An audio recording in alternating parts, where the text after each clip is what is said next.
so real. Just the other night I had a dream that seemed to be so real. A dream that I could see, and whatever I would touch, I could actually feel. Those footsteps that I had dreamed of before running through the hall.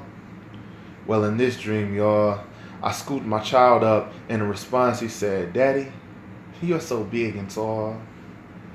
I could feel the weight of my son, and I'm imagining him growing bigger and bigger.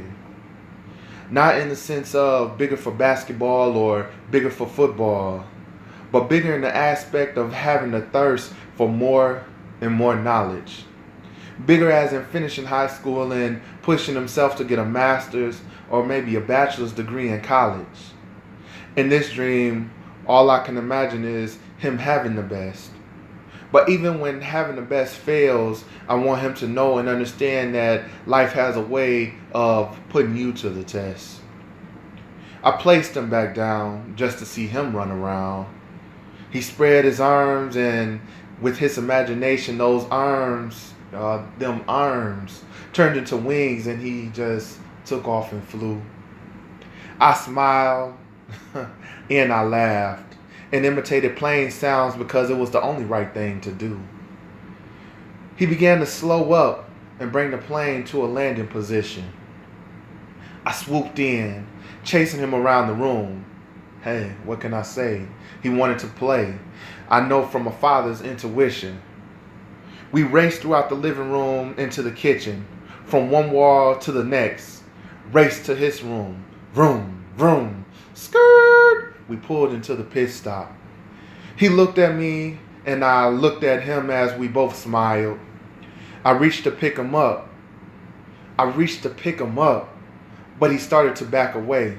I'm reaching and moving forward. I'm reaching and moving forward.